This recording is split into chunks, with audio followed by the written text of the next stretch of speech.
This is something we've been focused on digital currencies for, a couple decades.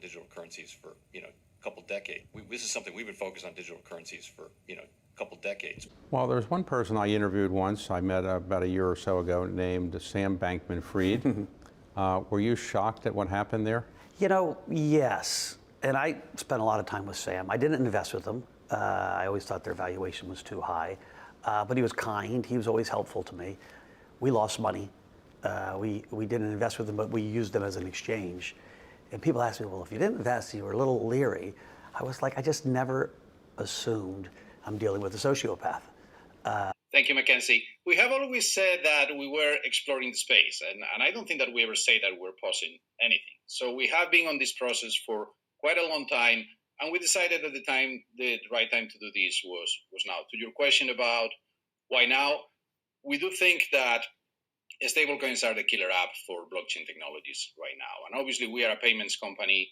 We are very intrigued about technologies that can impact the payment space, and the innate advantages in terms of cost and programmability and settlement time of stablecoins are something that we cannot just sit out. We see that there is institutional interest, we see that there is demand for additional tokens in this space, and we see the regulation moving forward, and that combination of things maybe is the right time to step in. So this is going to be a process. As we said in the past, there are cost advantages, there are definitely programmability advantages, there are things that you cannot do with fiat, and there is a strong advantage on settlement times. If you think that when you are doing payments with digital currencies, you can settle in times that range from seconds to minutes, when in traditional payment methods, sometimes you're sending a wire internationally, and that can take 3 to 5 days to settle. So when you're a merchant and you're intrigued about accelerating the time that it takes you to receive money, this has a very, very good application for that. But I don't think, and we have been also said this in the past, that the revolution will happen overnight. If you look at the amount of assets that are on stablecoins today, they say around 120 billion. Most of that happens on Web3 and digital environments. And we think that that's going to continue to be the case with some vertical cases like remittances or digital goods for video games and the like. It's going to be a process. I think that we are on the way toward mainstream adoption, but I don't think that you're going to be paying at your neighborhood store with a stablecoin anytime soon. China is plotting a government-backed digital currency which will use to survey and manipulate financial activity of its citizens and to crack down on dissent. A central bank digital currency known as the digital dollar poses significant privacy and government surveillance concerns. Republicans have been clear that the Federal Reserve does not have the authority to issue a digital dollar without an act of Congress. The United States shouldn't have the ability to build and test one behind the scenes either. Right now, the Federal Reserve is contracting with the private sector to build digital dollars far beyond what would be considered traditional research. That's why I introduced H.R. 3712, the Digital Dollar Pilot Prevention Act, to close this loophole. Make no mistake, government-backed digital dollars are not about innovation. They're about control. We must stop the Fed's current development dead in its tracks, and my legislation does exactly that. Uber, Bitcoin, self-driving cars. Combine those three together, and you have the self-owning taxi. A car that is a corporation that owns itself, pays for the car lease, the car insurance, and the gasoline from the revenues it makes, giving passengers a ride, and there's not a single human involved in that matter. The third way we think CBDC can improve financial inclusion is through what we call programmability. That is, CBDC can allow government agencies and private sector players to program, to create smart contracts, to allow targeted policy functions.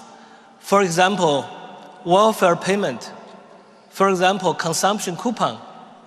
For example, food stamp.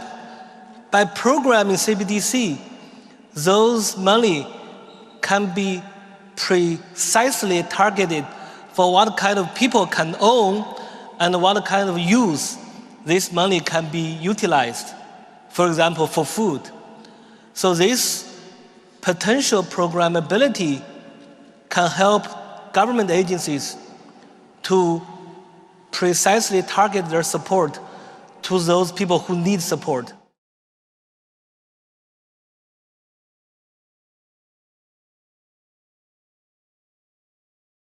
Give a type of money that can only be spent for a specific number of reasons. And some worry about that state control or whatever, but like in this particular narrow use case, you want to give checks to individuals to get the economy moving again.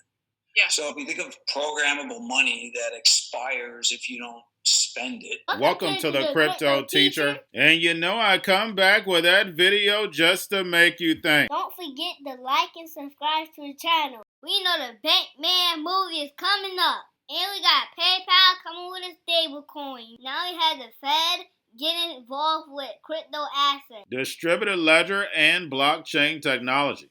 And then we have China's CBDC. The congressman talks about. But guys, we know China's not the only one that's working on a CBDC or even has a CBDC. We know we have several central banks that have a CBDC, and also majority of them are working on plans of a CBDC. And we know our Fed is definitely working on one. And then guys, we have Zoom wants the people back in the office. And guys, we know Zoom was ready about 11 years before it got tapped during the C word.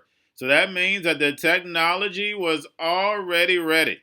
The same way these robots, algorithms, and drones are ready to take over the economy. They're just sitting behind the curtain until the NWO pulls off a magic trick. We saw all the technology being tested during the C word.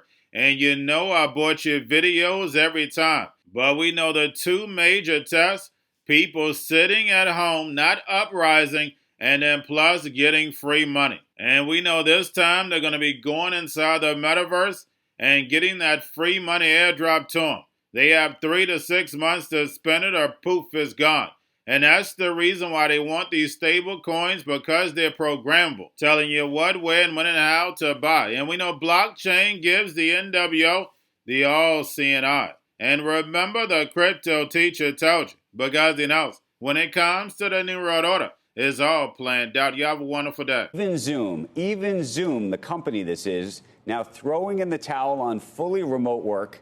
The company that cashed in on the digital work revolution is now requiring most employees to work in person, at least 2 days a week. It's an abrupt shift from last year, when it suggested a majority of its employees would work a hybrid schedule with just 2% working in person full time. Other firms, including now Amazon, Alphabet, Meta, Salesforce, and even the federal government, have pushed for more time in the office, citing the need for in-person collaboration. Going to a different economy, and we're going to be learning more about that as we go. But clearly, we're learning that things can be done from remote locations. We're learning that technology can replace people even more than we thought.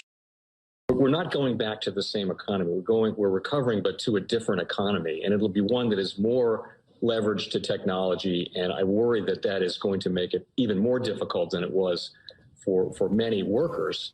In Silicon Valley, and my friends who work in technology know that what we did to the manufacturing workers, we are now going to do to the retail workers, the call center workers, the fast food workers, the truck drivers, and then even bookkeepers, accountants, insurance agents, lawyers, and on through the economy. So what happened to the manufacturing workers is a very clear sign. And so we'll import Chinese-based CBDC technology. So it's going to be CBDC in a box provided to you by the People's Bank of China. But every stock, every bond, every currency, every commodity, every piece of art, every private business, every piece of real estate will eventually be a token on a blockchain, an entry on a ledger, permanent and immutable. We will have truth instead of trust, and we will save over $7 trillion a year. 6 to 8% of global GDP is wasted by the friction of the trust industry that's necessary when you have dual entry accounting. With triple entry accounting, which is what a blockchain is, we get rid of all of that friction. It's a beautiful future. Like what you see in China and their social credit scoring systems, right? If we get identity wrong, it could be a tool to enslave humanity. And if we get it right, it could be a tool to liberate humanity. And as an American, I'm obviously rooting for the one that's on the side of freedom. Bitcoin is an international asset. And also, I do believe the role of crypto is it's digitizing gold. I actually believe this technology is going to be very important. Look at it. We have been part of the huge revolution in investing through ETFs. We believe that ETFs will be changing the whole way we invest.